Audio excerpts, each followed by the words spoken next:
வணக்கம் பிரின்சி ரெசிபி. இன்றைக்கி பிரின்சி ரெசிப்பியில் நல்ல ஒரு ரெஸ்டாரண்ட் ஸ்டைலில் நல்ல காரமாக ஒரு ப்ரான் பிரியாணி. ஆனால் இது வந்து மசாலா கிடையாது, பச்சை மிளகாய் ப்ரான் பிரியாணி. ஸோ பார்க்கலாமா? ஸ்கிப் பண்ணாமல் பாருங்கள். வாங்க வீடியோக்குள்ளே போகலாம். பச்சை மிளகாய் ஃபஸ்ட்டே நம்ம காரத்துக்கு தேவையான அளவுக்கு ஒரு 8லேருந்து 10 பச்சை மிளகாய் இந்த மாதிரி அரைச்சி எடுத்து வச்சுருக்கேன். தேங்காய் பால், ஒரு தேங்காய் பால் எடுத்து தனியாக வச்சுருக்கேன். குக்கர் வச்சாச்சு. குக்கர் வச்சுட்டு நம்ம சோம்பு, அதே மாதிரி நம்ம நீட்டாக அரிஞ்சு வச்சுருக்க வெங்காயம், ஒரு 3 பெரிய வெங்காயம் நல்லா நீட்டாக அரிஞ்சு வச்சது, இதையும் போட்டாச்சு. நல்லா வதக்கிட்டே இருக்கும்போது அதில் வந்து கொஞ்சமாக கல் உப்பு போட்டுக்கோங்க, சீக்கிரமாக வதங்கிறதுக்காக கல் உப்பு. ஸோ நான் என்ன பண்ணேன்னா ஒரே டைம் போட்டுட்டேன்னா கரெக்டாக இருக்கும். ஸோ அதனால தனித்தனியெல்லாம் போடுறதில்ல. இதுக்கு நடுவில் இந்த பிரியாணிக்கு போடுற ரம்ப இலை, நம்ம தோட்டத்தில் எடுத்த புதினா, ரெண்டையுமே ஃபஸ்ட்டு கொஞ்சம் கொஞ்சமாக பிச்சு வச்சுட்டு அந்த இலையை அதையும் அதில் போட்டுட்டு நல்லா வதக்கிட்டு உப்பு போட்டுட்டு நல்லா வதக்கிட்டே இருக்கும்போது அதில் வந்து கொஞ்சம் கலர் மாறவும் இஞ்சி பூண்டு பேஸ்ட் நம்ம ஆட் பண்ணிக்கலாம் தேவையான அளவுக்கு. நான் இதில் வந்து நான் 1/2 கிலோ ரைஸ் எடுத்திருக்கேன்னா, இது வந்து நார்மல் நம்ம வீட்டில் ஸ்டீம் பண்ணுற ரைஸில் தான் நான் இந்த பிரியாணி பண்ணேன். பர்ஃபெக்டாக வந்தது. நான் பாஸ்மதியோ ஜீரக சம்பாவோ யூஸ் பண்ணாமல் நம்ம வீட்டில் எப்போவும் எடுக்கிற ரைஸ் தான். அதை வந்து ஆல்ரெடி ஒரு 1/2 hour ஊற வச்சுருந்தேன். இஞ்சி பூண்டு பேஸ்ட்டு அந்த வெங்காயம் வதங்கிட்டு இருக்கும்போதே போட்டுட்டு அதுவும் வந்து ஒரு 2 டீஸ்பூன் போட்டுக்கிட்டேன். வதங்கிட்டே இருக்கும்போது தக்காளி ஆட் பண்ணிடணும். அதுக்கப்புறம் தக்காளி ஆட் பண்ணும்போது நம்ம அந்த பச்சை மிளகாயை அரைச்சோம் பார்த்திங்களா, அந்த பச்சை மிளகாயை அதில் ஆட் பண்ணிடலாம். இதில் அந்த பச்சை மிளகாய் ஆட் பண்ணி கொஞ்சம் மிக்ஸ் ஆகிட்டு இருக்கும்போது நம்ம அதில் வந்து தனியாத்தூள், சோம்புத்தூள் ஆட் பண்ணிக்கிறேன். ஏன்னா இதில் வந்து சில்லி தூள்லாம் நான் இதில் யூஸ் பண்ணலை. ஃபுல்லாகவே நம்ம க்ரீன் சில்லியில் பண்ணுறதுனால சில்லித்தூள் எதுவுமே யூஸ் பண்ணாமல் இது நல்லா அந்த பவுடர்லாம் போட்டுட்டு மஞ்சத்தூள்லாம் போட்டு தக்காளி ஆட் பண்ணிடும் இல்லையா, தக்காளி ஆட் பண்ணி நல்லா மிக்ஸ் பண்ணிகிட்டே இருக்கும்போதே அந்த தக்காளி போட்ட அடுத்த ஒரு 2-3 செகண்டுக்குள்ளே நம்ம வந்து அதில் தயிரை ஆட் பண்ணிடலாம். பிரியாணிக்கு எப்படி பண்ணுவோமோ அதே மசாலா தான். பட் என்னென்னா அதில் வெங்காயம் கொஞ்சம் டிஃப்ரென்ஸ் இருக்கும், நல்லா பொன்னிறமாக வதங்கணும். இதில் வந்து அப்படி கிடையாது.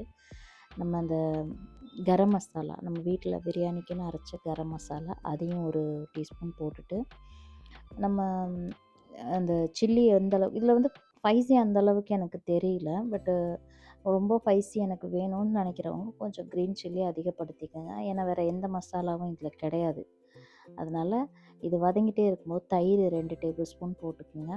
தயிர் நல்லா அதோட வந்து பிளெண்ட் ஆகி வரும்போது அந்த மசாலா இந்த இதெல்லாம் கலந்து வரும்போது தயிரை போட்டுட்டு அது பிரியும். அந்த பிரியிற ஸ்டேஜில் என்ன பண்ணணும், நம்ம ஆல்ரெடி ரைஸ் சோக் பண்ணி வச்சுருக்கோன்னு சொன்னோம் இல்லையா, 1/2 hour, அந்த தண்ணி எப்போவுமே தயிர் போட்டோன்னே அதோட ஒன்றா அந்த மசாலாவோட இதுவாகும், மிக்ஸ் ஆகும் போதே நம்ம என்ன பண்ணணும், அந்த டைமில் வந்து புதினா, அப்புறம் வந்து ப்ரான் எல்லாமே அந்த டைம்லேயே போட்டுடணும். ப்ரான் வந்து ஓவர் குக் ஆனால் ஒரு மாதிரி ரப்பர் மாதிரி ஆயிரும்.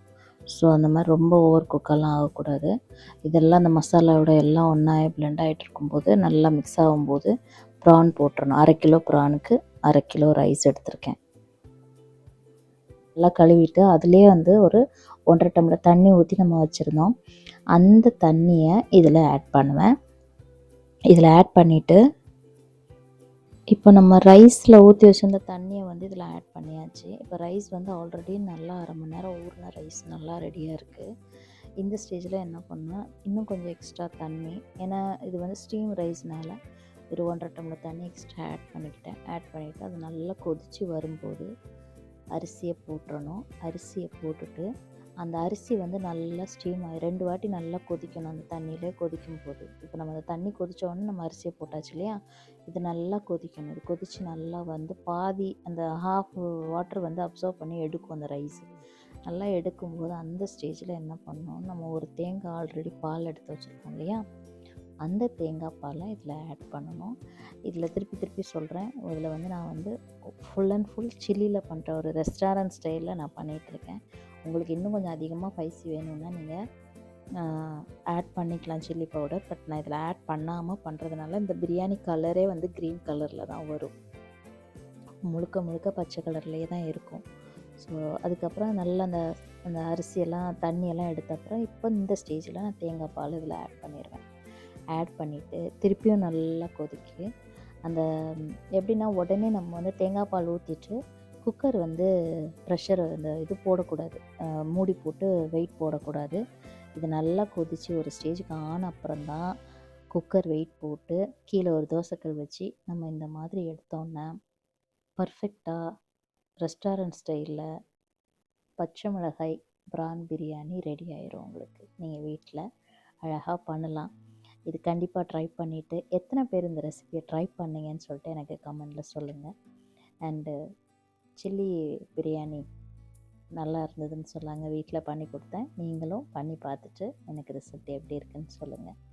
க்ரீன் சில்லி பிரியாணி எப்படி இருந்ததுன்னு யாரெல்லாம் ட்ரை பண்ண போகிறேன்னு சொல்கிறீங்களோ எனக்கு கமெண்டில் சொல்லுங்கள்.